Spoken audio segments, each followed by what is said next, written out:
for being here today to talk about the benefits of registered apprenticeship for Ohio employers. We've got our partners from the Wireless Infrastructure Association here and our agency folks from Apprentice Ohio. And just want to start off today. My name is Eric Leach. I'm the Deputy Director of the Governor's Office of Workforce Transformation. And I'm just going to do the intro, then hand it off to the experts to kind of walk through the different models of apprenticeship and the benefits of apprenticeship. So as far as logistics go, for the meeting today, all attendees are muted. Use the chat for any questions or comments, and then we'll have a little bit of Q&A at the end to answer any questions folks may have. So to get us started, I just want to do a little bit of overview about the work that we're doing here in Ohio, focusing on broadband and 5G workforce. So Ohio is committed to increasing broadband industry career awareness, starting and scaling education and training programs to fill open positions, and then capitalizing on state and federal funding to make sure we can make starting programs low or no cost, and then allowing Ohioans to go through these programs at low or no cost. And we're all doing this through our Ohio Broadband and 5G Sector Partnership, which is housed at Ohio State University and led by the Wireless Infrastructure Association as our industry intermediary.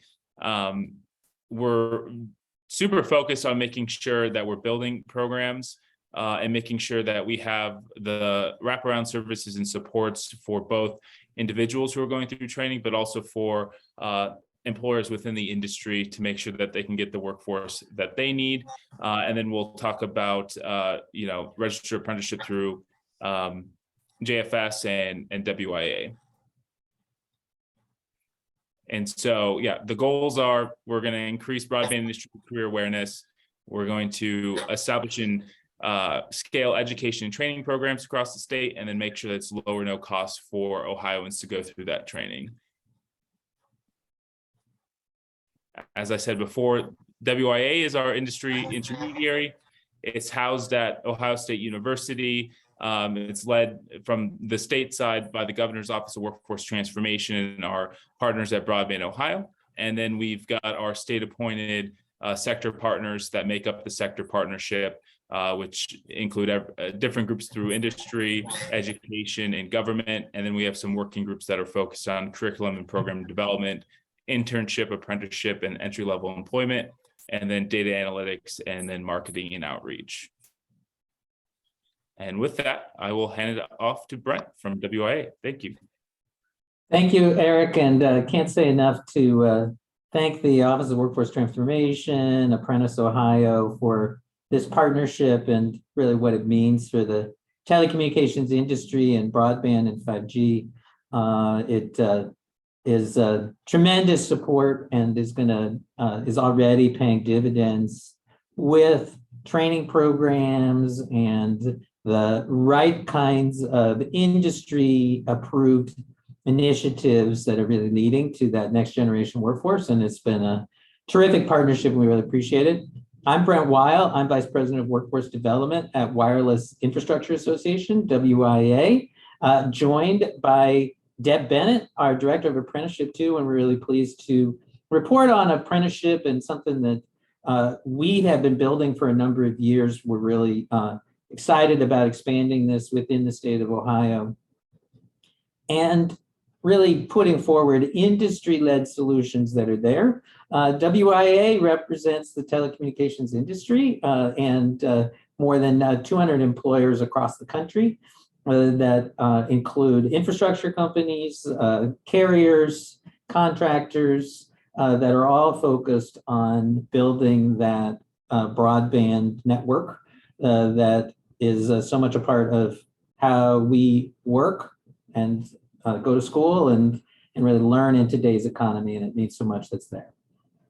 What we know from talking to people like you all over the country and within Ohio is that the challenges that we face around the workforce are ones that are maybe unprecedented, we have never seen before. It's harder than ever to find the right workers, bring them on, and make sure they stay on. And so we've really been focused on some key challenges that we've heard. Maybe some of these are ones that you have encountered. One is we know that recruiting and developing a highly skilled workforce, especially given some of the specialized skills that are involved in today's technologies, can be harder than ever. The second is that doing so in a way that we maintain our productivity, don't have to spend so much time retraining people, is a huge part of it. We know that turnover has been a significant challenge, and so retaining workers is something that we continue to hear from everybody within the industry. Employers really say that keeping workers can be harder than ever to be able to do. Meanwhile, making sure that we have the right training that matches the needs of our jobs today and into the future is something that's there. And not necessarily knowing there's some additional resources we can get to support the kind of training that we may want to put in place there. So is there training that's there for that?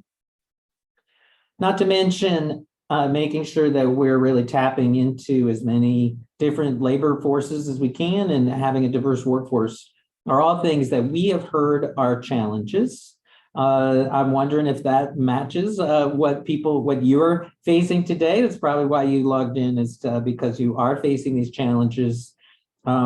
We really, as we look to solutions, really look at, well, what then can really address really those key needs that are there. What we have built upon is really what's considered the gold standard for workforce training, and a system that's been in place that is actually a lot easier than people think. And, apprenticeship can mean lots of things to lots of people. What it really is at its core is a way to help structure your training for your employees in a way that meets some standards that are there, that are something that we've been able to lay out on behalf of industry, that kind of tie together. First of all, these are paid workers within your company. It's not the same as an internship, for example, but it shares a lot of those similarities. What really at its core is you're really setting out for your workers and for your trainers what is required for on-the-job learning to meet for people that are coming into a job, and then as they advance in the job, what they really need to learn on the job, as well as what you'd be able to teach them either in a classroom or other setting that ties into what they're learning in initial training and annual training, ongoing training that's tied in there. Key to it is making sure that every person there that's an apprentice has mentorship to help guide their way through that on-the-job learning process and the related instruction they're getting. And it does lead to a credential. It leads to a certificate of apprenticeship that says that they have mastered that element of the job and according to the standard that's set out there. And as a result, you put these things together and it really gives purpose to our employees. It gives purpose to somebody that we might be recruiting, to let them know that we have an apprenticeship program and we really are investing in you as an employee, and we want you to succeed, and we've laid this out for you. They know that they're really working toward achieving something that can really mean something. They get a credential that they can have and take with them. And all of that tied together then leads to what is really a really robust, successful training model. It's something that's existed for a long time. At WIA, we have been able to put forward an apprenticeship program on behalf of the industry that is really picking up steam and has a lot of companies joining in, and many apprentices that are really showing success and really taking extra pride in the work that we do. So I mentioned that the two key things that make it a little bit different from, say, an internship program or or other things, in addition to it being this paid job that you have, is that really is a way to structure on-the-job learning and the instruction that people are getting and laying it out in a way that is a progression that people have there. So we know training, safety are all really fundamental to work in telecom. And so we're sure you're already doing most of these things that are there. The on-the-job learning, it can be offered in many different ways. At its key, we're really taking the people that are really experienced in the job and really showing those that are coming in or less experienced about what they need to be successful on their jobs that they're functioning in. That safety and learning are part of everyday experience that's there, and that as people really demonstrate their skill, that they're advancing then in their career, they're advancing in that occupation, and that is tracked then toward their completion of apprenticeship. So there's that on-the-job learning piece. We know also that what's called related technical instruction is also something that we do. We obviously have OSHA training, and safety training, job-related training, company-specific training. It can be everything from what's existing in-house already, things that you would offer in a classroom. It can be done through a third party, like a community college or another training program that's there. It can even be done with online training. The point is, though, that as people are learning on the job, they're also learning this related instruction on the side. Probably already doing it. What you might not be doing is getting the benefits of being part of then a registered apprenticeship program. So we're going to dive into this a little bit and talk about some things that exist right there in Ohio and nationally around our telecommunications industry registered apprenticeship program called TIRAP, that we're working together on this to bring apprenticeship to you and help you make it work better within that. And so with that, really going to be kind of diving into that and walking through it. And Georgiana Lowe at Apprentice Ohio, really glad to be partnering with you on this, and know that you've got a lot of resources there and a long history in Ohio of making apprenticeship work. Thank you, Brent. I just wanted to share a little bit about the history of apprenticeship in Ohio. As you'll see on this slide here, we have been what is referred to as an SAA, or State Apprenticeship Agency. We've been in that status since 1957. It was awarded by DOL. And basically what that means is that we have our own operating regulations in Ohio. And from our standpoint, that enables us to better meet the needs of our sponsors here locally in Ohio. We are governed by Ohio Administrative Code 510111. So all of the training plans, which we refer to as registered apprenticeship standards in Ohio, are based upon those regulations. And currently we have 11 apprenticeship service providers throughout the state of Ohio who work with individual employers, training providers, group model sponsors, and the like, to develop programs that really are meeting their needs within the boundaries of those regulations. We're governed by, I should say, advised by the Ohio State Apprenticeship Council, which was also established with 510111. And they are an advisory committee or council of sorts made up of industry, labor, and education, representing both the public and private sector. And they work along with Apprentice Ohio, who is we are the program office, if you will. We are the ones who are deeply engaged in promoting, developing, and operating, assisting the sponsors with operating apprenticeship in the state of Ohio.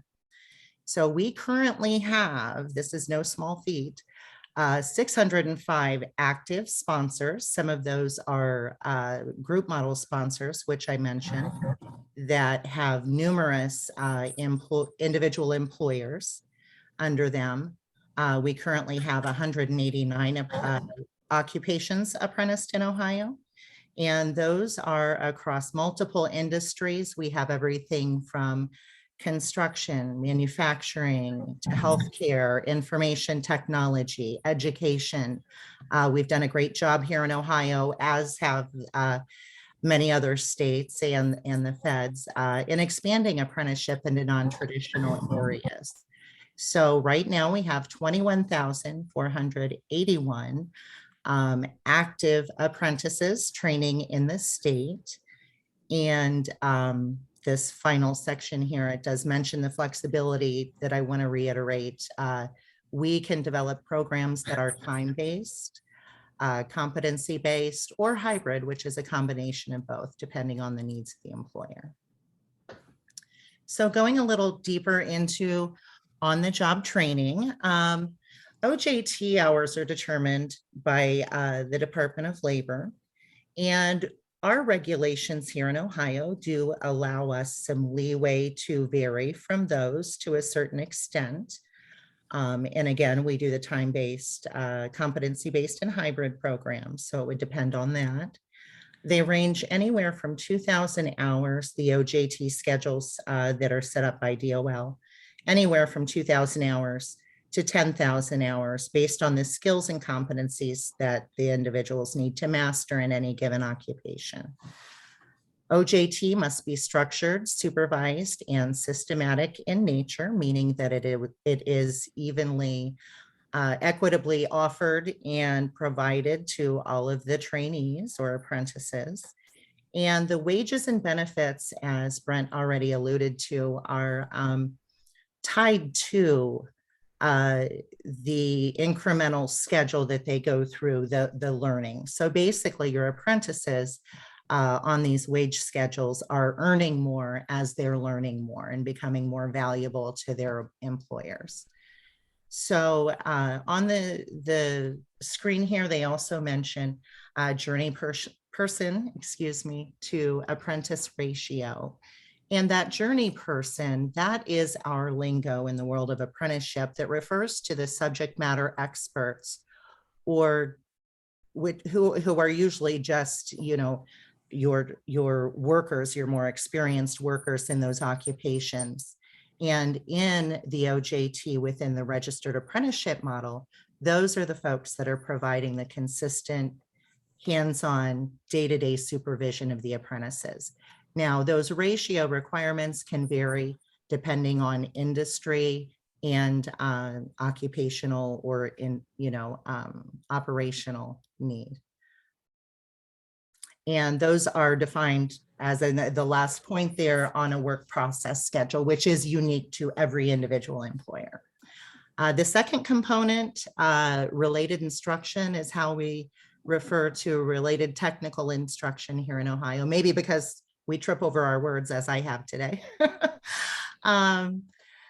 Basically, we have a ratio associated with this as well. For every 2,000 hours of on-the-job training, we require that 144 hours of classroom training complement that.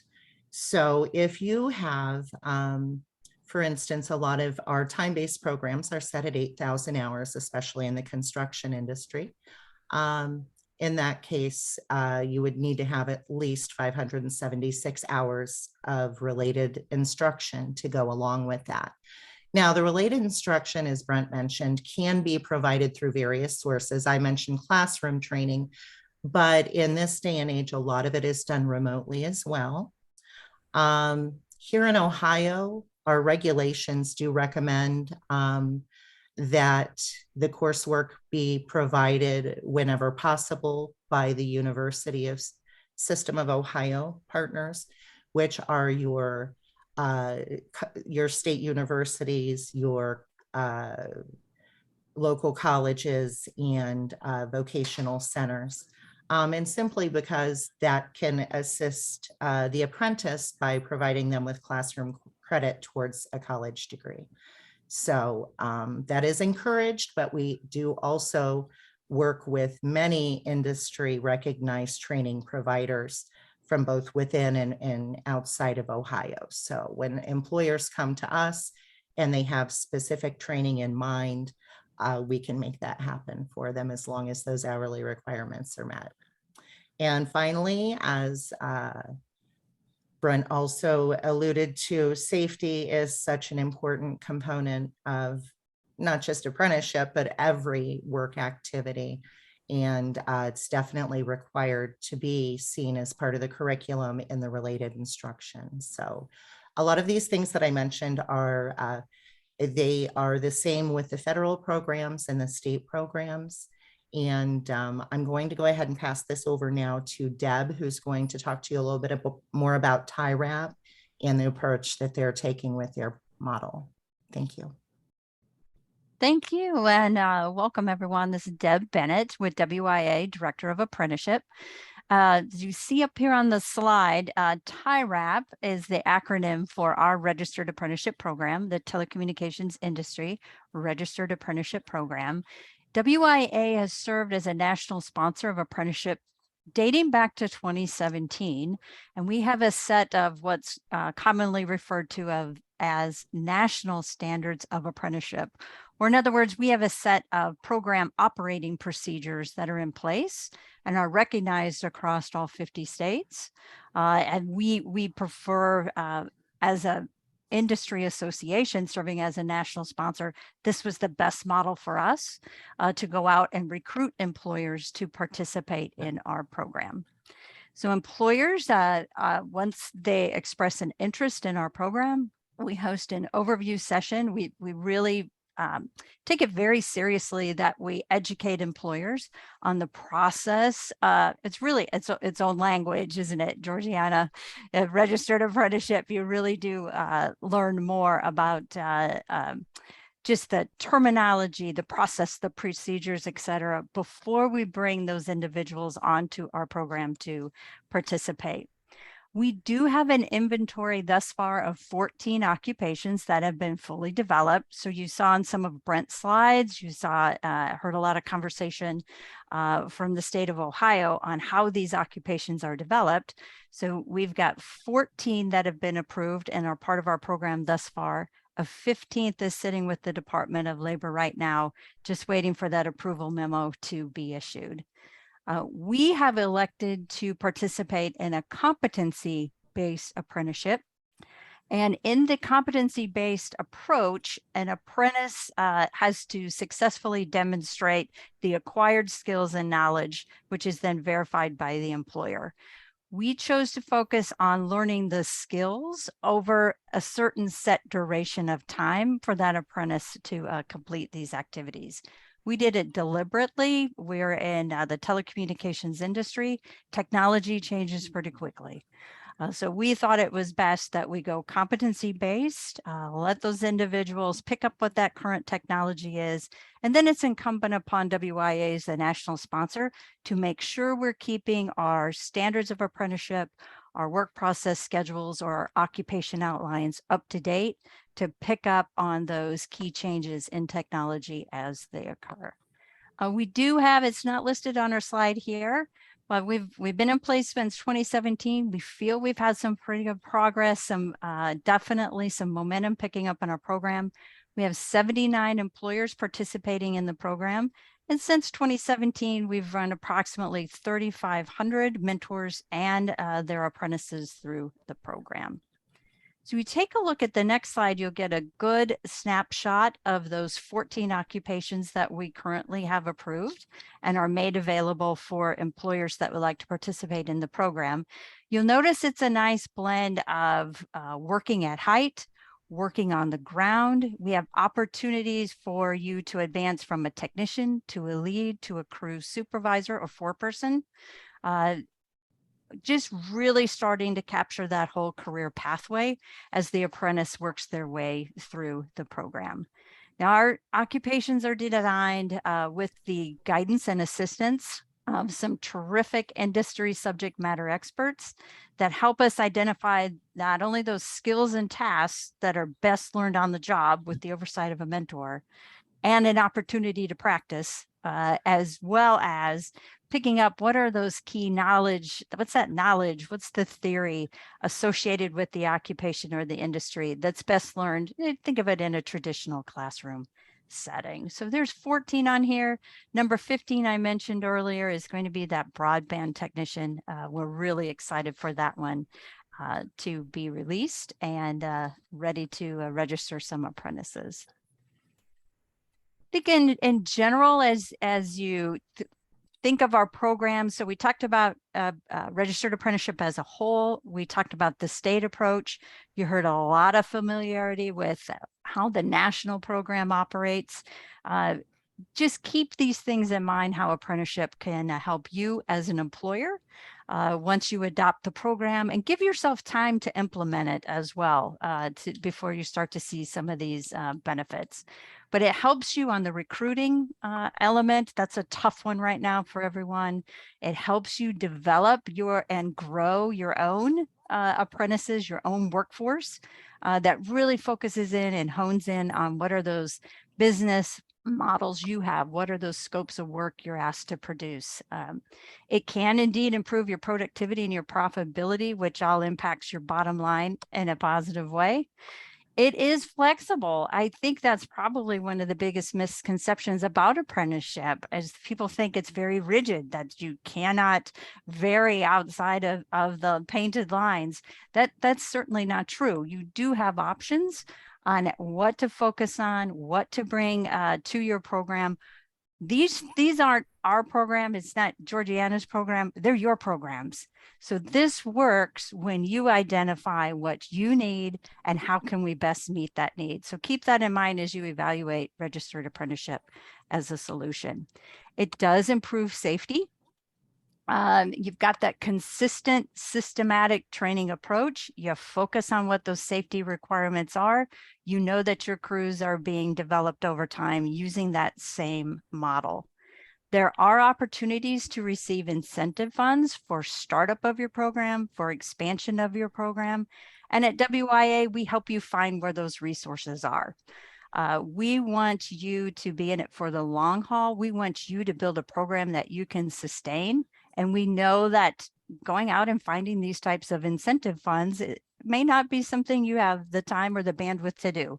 So we'll help find those, bring those back to you, explain them, let you make a decision on how you'd like to go forward, and then we'll help you make those connections. We'll help you fill out the paperwork.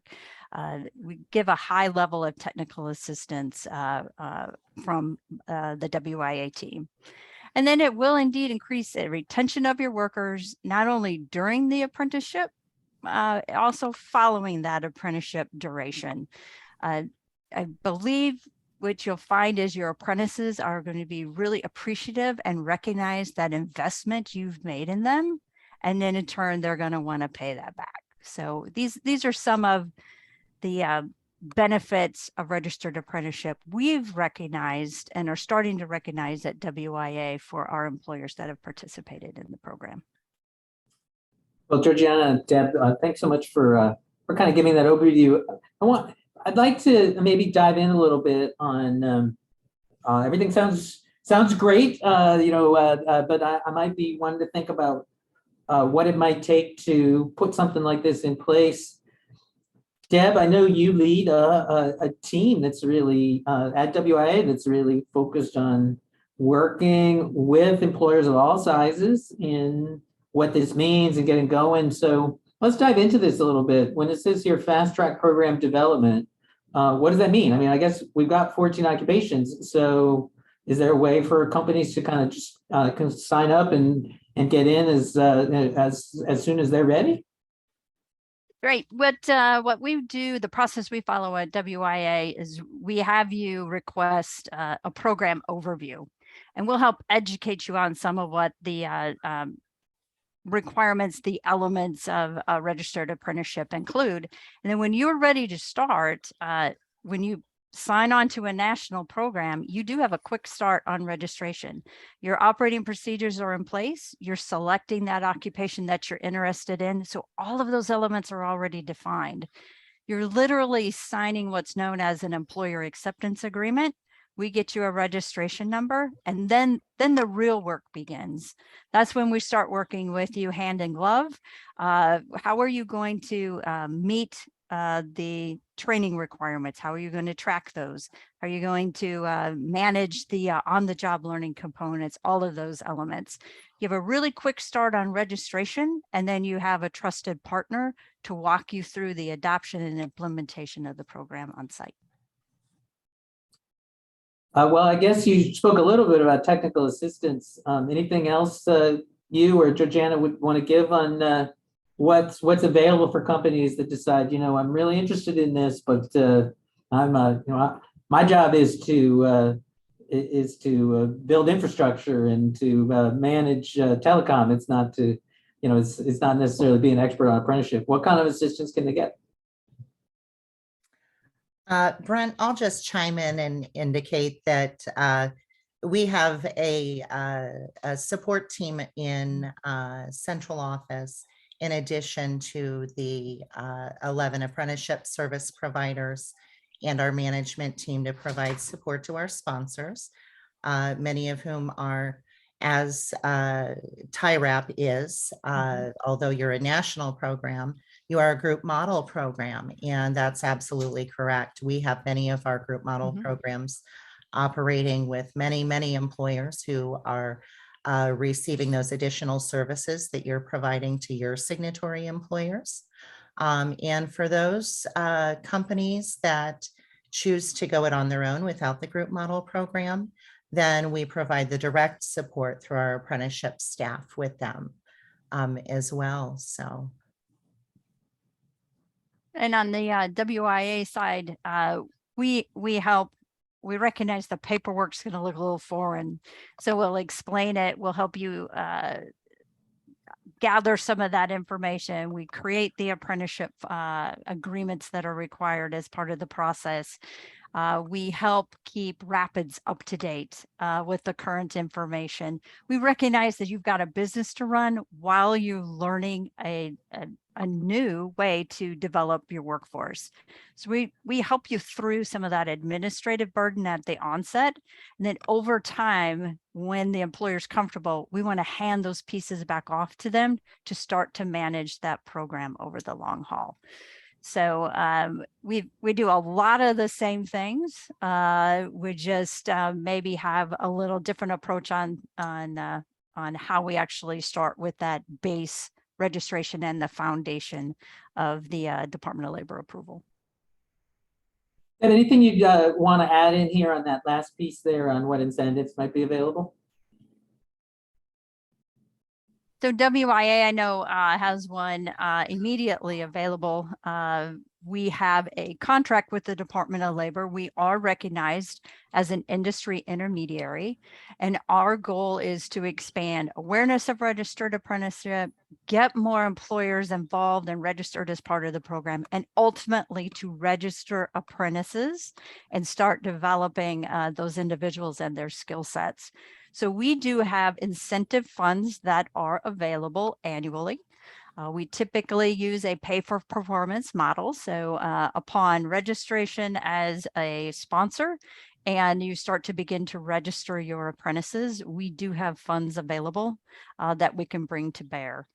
Once we get you in and running, and that might be your initial seed money to get started, we will go out and review what opportunities are available for you, whether it's in a specific state or a region.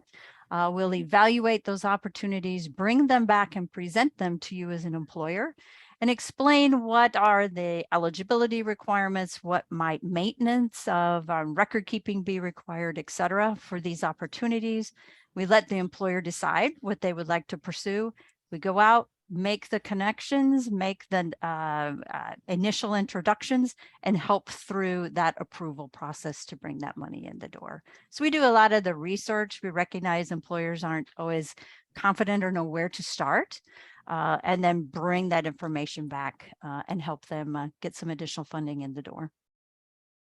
And Apprentice Ohio currently has an incentive grant for Ohio sponsors, which reimburses training expenses for individual apprentices, up to $2,500 for up to 10 apprentices. So it's an opportunity for many of our sponsors to recoup up to $25,000 in one fell swoop. That grant it's not an annual grant, as you're mentioning with TIRAP and WIA. However, it does extend through June of next year. So it is on a reimbursement basis. So if you get registered, there is that possibility. So thank you. Yeah, actually, we got a note, thanks very much, saying feel free to reach out to your local community college as well. You want to speak a little bit about that, either as somebody to go to or as a resource to support training? I can speak to that. One of Apprentice Ohio, our agency is very aggressive in pursuing these grants and bringing dollars to Ohio employers and workers. We just, our team at large does a great job of that, multi-agencies do. And a few years back, I believe it was a 2016 grant. Don't quote me on that. But we actually developed a group model incentive program for community colleges. So we, enough time has passed that we have numerous community colleges serving as group model sponsors and serving employers in their local areas while providing the related instruction and so forth. And we found that that's a model that works very well. Now, the grant funding for that is no longer available, but it served its purpose, certainly in developing those local relationships and, pulling our great community colleges in the USO system on board with apprenticeship.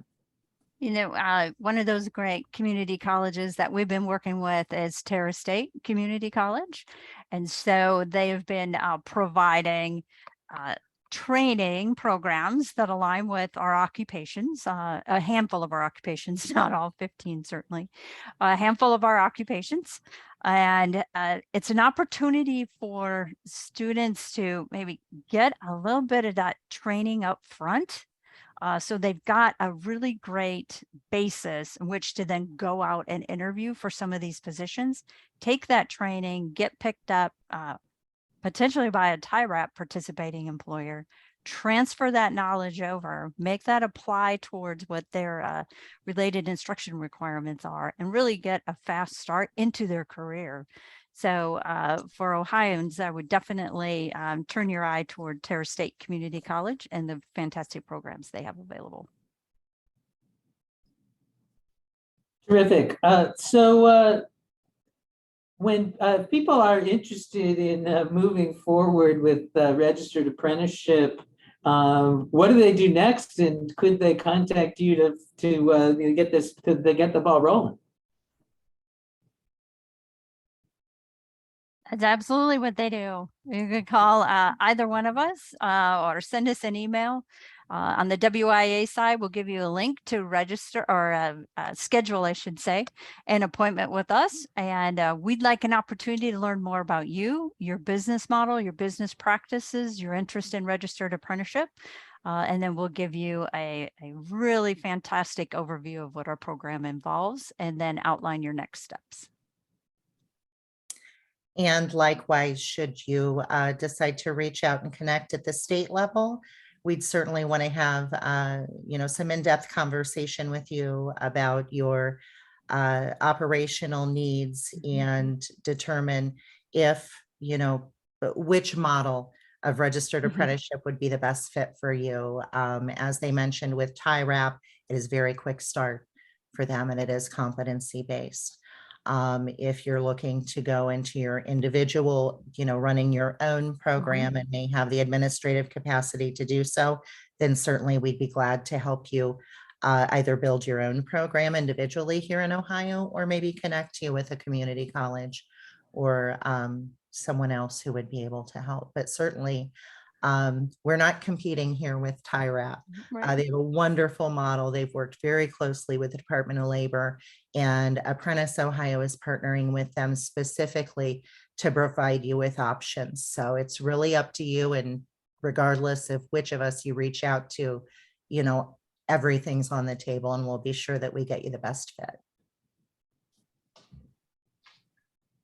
Well, we have been getting some questions in. If any of you want to raise your hand, we'll be happy to unmute you and have you join into this, or feel free to put in the chat. We have some questions that have come in. The question is, Deb, you listed those 14 occupations. You mentioned a 15th one on the way. What if a company is interested in an occupation that they don't see there? Sure, contact us. Let's talk through it. What I like to do is we didn't start out necessarily with this plan for the 14 occupations we have. Those have been built over time since 2017. And they really do appeal to the majority of the industry. So contact us. Let's walk through what your need is, what you're thinking. If it's something that's deemed apprenticeable, or in other words, it's something best learned on the job with repetition, oversight of a mentor, we can take that and build it out to include it as part of the program. It would kick off an occupation development process that includes a lot of different subject matter experts within our industry, those with direct experience, those that are great at asking those questions and challenging you on why certain elements are being included in as part of that occupation summary.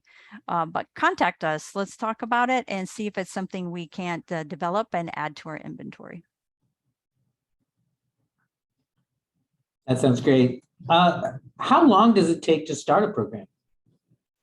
Georgianne, why don't you start with that one? There is no set answer for that in the state of Ohio. Basically, because we do truly try to cater our services in developing the programs to the needs of the sponsor, we work very closely with you, and it's we can go as quickly or as methodically as you need to go. So the turnaround time, once the standards are put together, are a matter of days. We review and approve things very quickly in Ohio.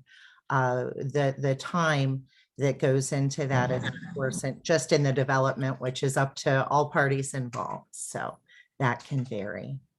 Yeah, totally agree 100% with that statement.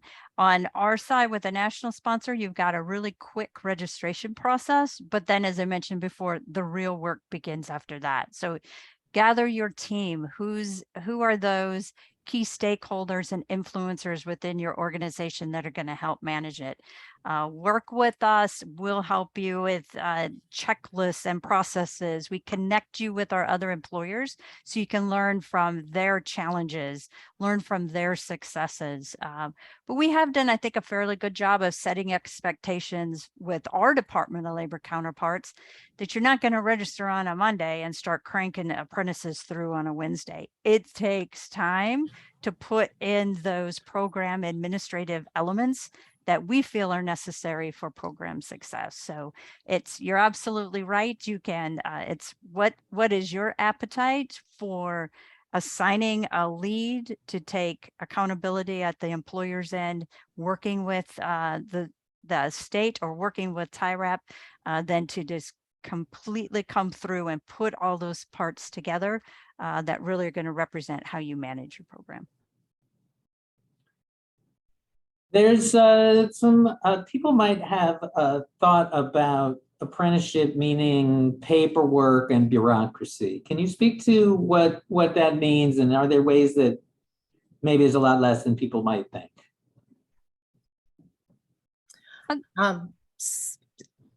Deb, if you want to go ahead and speak to that, you're welcome to, because that's an all too common objection that we're initially faced with. So It's not necessarily the case. Yeah, I agree. I will be the first to admit when I got into this space and my role, I really thought that just the red tape and the paperwork was just going to be so overwhelming. Why would anyone take it on?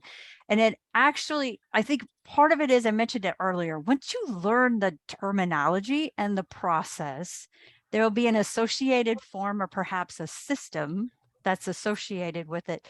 Once you kind of learn and become comfortable with what those pieces are, the actual paperwork pieces is not that burdensome. You're already accountable for, remember we said that apprentices are paid. You have payroll systems in place. You are accountable for delivering that training, that related instruction.